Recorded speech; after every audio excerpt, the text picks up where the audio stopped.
My golden sister got everything: house, accounts, jewelry, because mom called her a miracle we waited 11 years for. Then that miracle sold our childhood home, evicted our parents, moved to New York, and came back broke. She stood in my kitchen, barefoot, entitled, empty-eyed, and said, "If you disappeared right now, we wouldn't miss you, because I deserve your home now." I whispered, "Perfect. Let me disappear with my money." That night, their cards failed, her car was gone, and a letter arrived. My home was never mine. I stood in the kitchen that used to smell like cardamom and roasted coffee, the same one where mom taught me to stir stew without burning the onions. Now my sister, Lena, leaned against the counter like she owned it. Technically, she did. "You're lucky," she said, sipping my almond milk. "Mom said I was the miracle they waited 11 years for, so yeah, I deserve more." That word again, miracle. As if I were the fluke that came too soon, and she was the golden ticket. Lena, born 11 years after me, was the miracle child after mom nearly gave up hope. The adored one. She got the house, the family savings, mom's jewelry, and the stocks. I got a polite thank you note when they redistributed assets while I worked 60-hour weeks to keep my apartment. I never complained, not when they made me co-sign Lena's first credit card, not when mom said, "Your sister deserves this, she's still finding herself." I kept paying, sending cash when Lena's rent was late, when her boyfriend vanished with her savings, when she needed a reset. Then, a year ago, she sold our childhood home, the one with the lemon tree dad planted for me when I turned 10. She sold it without telling anyone, moved our parents into a cramped condo, and flew to New York with designer dreams and a suitcase full of ambition. It lasted 6 months. She came back broke, furious, and entitled. Tonight, she crossed a line. Standing in my kitchen, in my house, she looked at me with disdain and said, "If you disappeared right now, we wouldn't miss you, because I deserve your home now." I didn't flinch. I didn't scream. I whispered, "Perfect.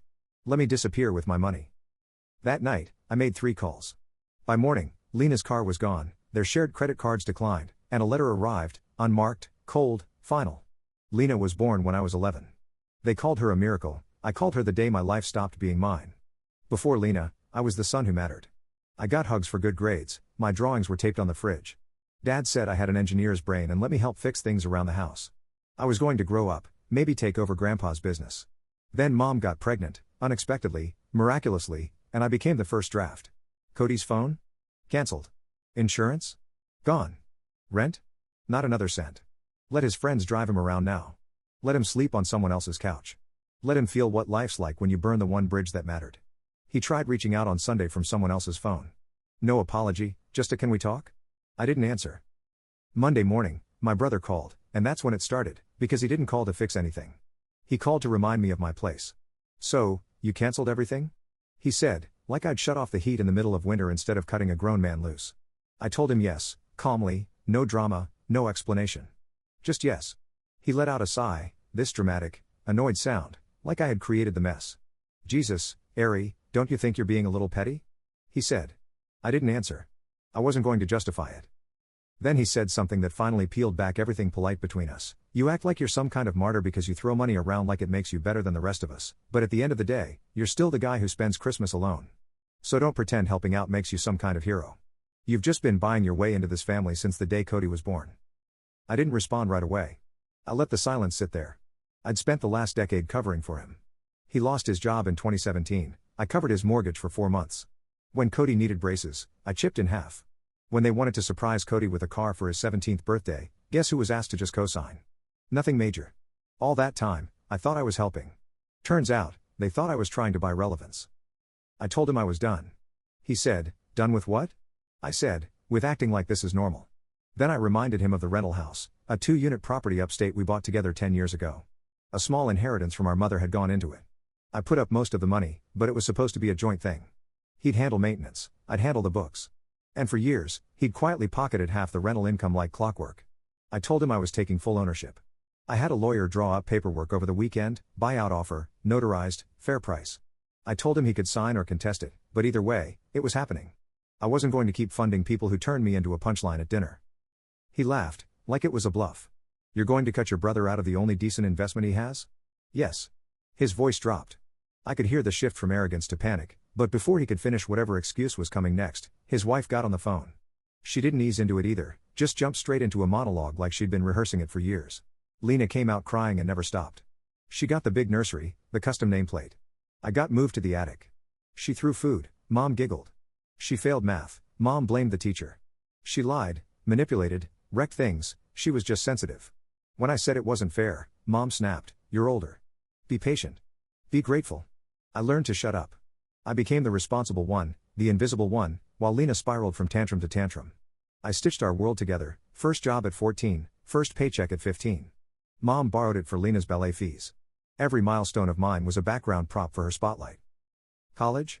I paid my way, 2 jobs, no vacations, no calls from home. Lena didn't finish community college. Mom threw her a self-discovery party. I graduated with honors, no one showed up. Then Grandpa died. The house, the one we both grew up in, should have been mine. I fixed the leaky pipes, painted the walls, and sanded the porch with Grandpa while Lena posed for selfies by my lemon tree. But the will read, the house was Mom's, and within weeks, it was Lena's. "She needs a foundation," Mom said. "She's fragile." Fragile. She was 26. I was 37, paying my mortgage, sending money home, when Dad's blood pressure spiked or the fridge broke. But Lena needed a fresh start. So she sold it, quietly cashed out over $900,000, moved our parents into a shoebox apartment in a rough neighborhood, and vanished to New York. There, she became an artist, posted filtered selfies in cafes, ranted about energy vampires, and burned through cash like the city would pay her for existing: Tesla, luxury skincare, $4,200 a month rent. Meanwhile, I wired our parents money because Lena forgot. I stayed silent. 6 months later, she returned, bankrupt, boyfriendless, bleach blonde, wearing my hoodie like it belonged to her. "You know," she said, dumping her suitcase on my floor, "I always hated that house. You made it so uptight. No plants, no soul. But this place, your place, it breathes." I stood frozen. She walked into my kitchen, opened my fridge, and took the last almond milk. "You've always had trouble sharing," she continued, sipping it. "But it's okay. I'm home now." Home. She paced, energized, like a vulture spotting a wounded animal. "Mom says you've always had this hoarding thing, not just money, energy. You suck it in and don't give back. It's why no one gets close to you, why people forget you." Then she looked me dead in the eye. "I deserve this home more. I'm the miracle. You're just filler." It was like being hit by a truck at 200 miles an hour. But I didn't scream, didn't throw her out, didn't blink. I whispered, "Perfect." That night, I made 3 calls, quiet ones. By dawn, her car was gone, her credit cards frozen, and the joint account our parents used emptied. A courier dropped off one unmarked letter at Mom's new place. Inside, a single line: "The miracle is over. Handle your mess." For the first time in my life, I felt free. The house was silent when I woke, except for the sound of someone pacing. Floorboards creaked, a cabinet slammed, then another. By the time I walked into the kitchen, Lena was in full meltdown. "My cards are frozen," she said, voice sharp. I tried paying for groceries, and it declined. I thought it was a glitch, but then I checked my bank account, 0 balance. "And where is my car?" She wasn't asking, she was accusing. "You ungrateful," she growled. I took a sip of coffee, calm as a sniper. "No. I finally removed you from me." Her nostrils flared. "You can't just erase me. I'm your sister." "No, Lena," I said, setting the mug down. "You're a parasite. You think you're better than me?" She hissed. "You've always been bitter because Mom loved me more." "Loved you?" I laughed. "She sacrificed me for you. That's not love, that's mismanagement of guilt." "You're disgusting," she spat. "Mom was right to give me the LDK plus house. You were always the cold one, the outsider. I brought them joy, you brought bills."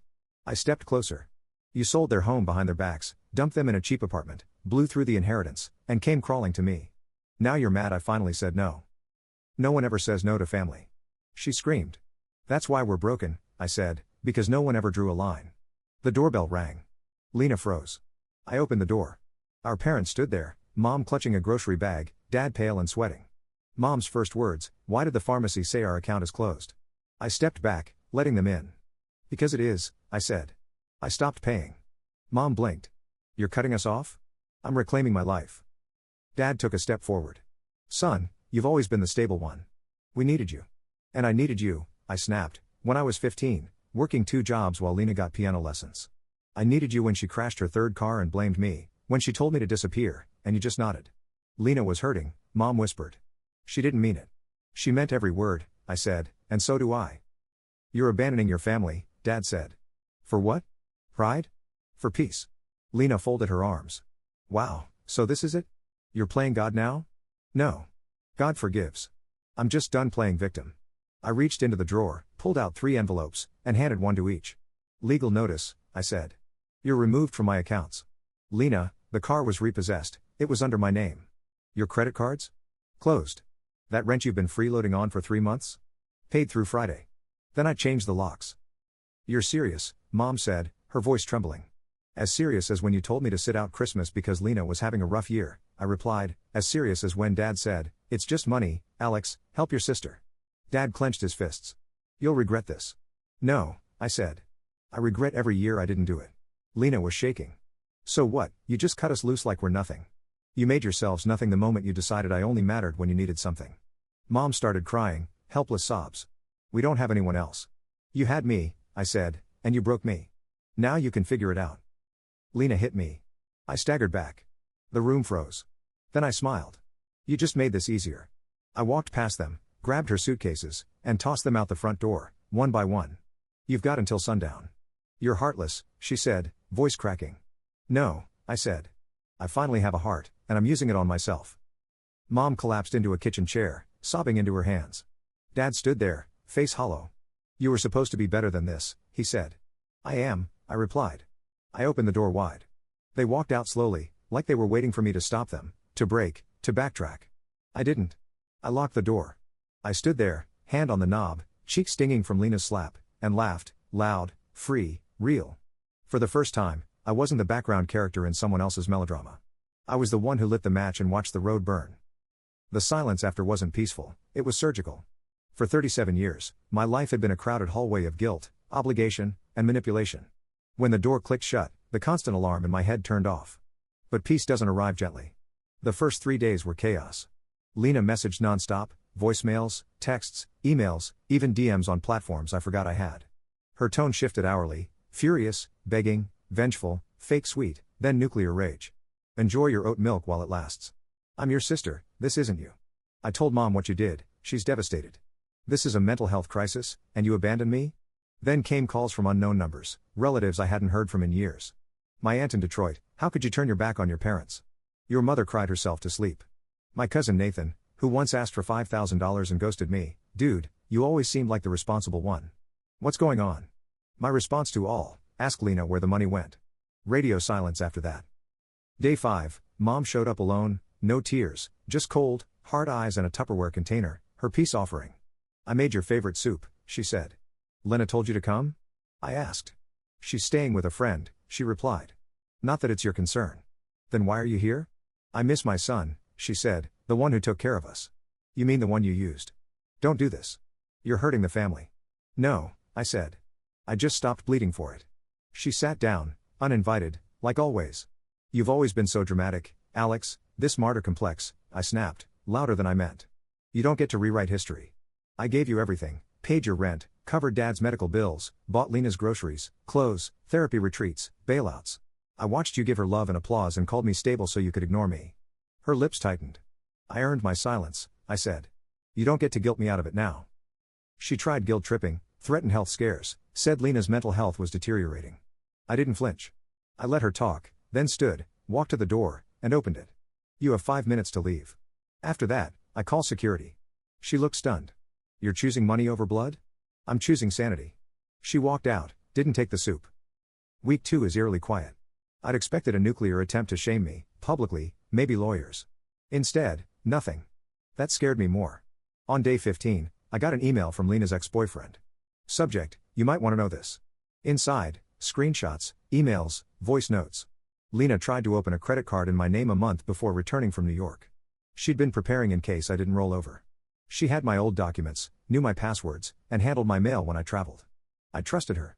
I left too many doors open.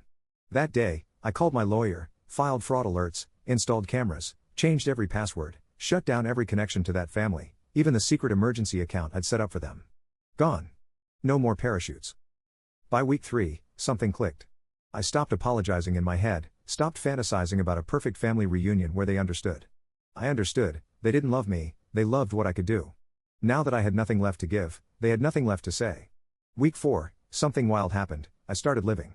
I woke up without checking for financial disasters. I drank coffee on the patio without planning who'd need a loan. I went to a bookstore, bought a novel I wanted to read, laughed during lunch with coworkers, and joined a gym. I deleted Lena's contact, then Mom's, then Dad's. Each time, my chest felt lighter. Week 6, a letter came, no return address, just a handwritten sentence. you'll always be the villain in our story. I framed it, hung it in my hallway, a reminder not of pain, but of freedom. I'd rather be their villain than their doormat. I didn't speak to them again, not after the fraud attempt, the guilt letters, the fake health emergencies, the accidental 2 a.m. calls. I was done. The man they used doesn't live here anymore. The first weeks felt like detox. I hadn't realized how weird I was to check on them, to worry, to pay. Some days, I'd wake in a panic, thinking I forgot Dad's prescription or Lena's therapy or an electric bill for an apartment that wasn't mine. Then I'd remember, none of it's my responsibility. That clarity was oxygen in lungs that hadn't breathed since I was 11. I stopped apologizing for saying no, stopped flinching when the phone buzzed, and stopped imagining their voices every time I made a decision. I started eating better, sleeping longer, taking real weekends off, no spreadsheets, no budgeting for others' disasters. I learned to be quiet inside. But the silence didn't last. One Thursday, the sun was out, and I was halfway through a book I couldn't put down when my neighbor texted, "Some people are banging at your door. Want me to call someone?" I stepped outside. There they were, Mom, Dad, Lena, standing on my porch like ghosts, not older, just emptier, like their fuel had run out, like the lies stopped working. They faced the truth they never wanted. "He's not coming back." I didn't open the door, just stared through the glass. Mom mouthed something, so did Lena. Dad looked down, maybe from shame, maybe to avoid my eyes. I didn't hear the words. I didn't need to. I knew what they came for, not an apology, not amends. They came because the circus closed, and the only clown who paid the bills had walked out. I lifted my hand, 2 fingers, a quiet no. They stayed another minute, then left. As their car pulled away, I realized, they no longer scared me. Their manipulation, guilt, narrative, and silence, all are powerless. Weeks passed, then months. People asked, "Don't you miss them?" I tell the truth, I miss the version I imagined, the one I built in my head to survive, not the real version. They taught me love is conditional, money equals loyalty, and silence means survival. But now, I don't survive. I live. One night, Lena's ex messaged again, "Guess who just pawned her last handbag? She's sleeping on couches." I stared, then deleted it, not out of anger, but because I didn't care. I didn't wish her harm, I just stopped carrying her pain. A year after I cut them off, I stood in the same house they tried to take, same kitchen, same lemon tree outside. But inside me, everything had changed. I was no longer haunted. I was healed, not perfect, not whole, but free. New phone, new number, new locks, new friends, people who saw me for me, not a bank account with a face, not the strong one who never broke, not the background sibling to someone else's fairy tale. Just me. The man who burned down the family myth and walked out of the ashes stronger. The man who stopped bleeding to prove he was alive. The man who learned, finally, that sometimes the most loving thing you can do is walk away and never look back. Ending note: if you're the one who always says yes, even when it kills you, if you were raised to believe your worth is what you give, let this be your permission. You don't owe anyone your destruction, not even family, especially not family. Sometimes, walking away isn't betrayal. It's the only way to come home to yourself. When they say you changed, smile and say, "I had to."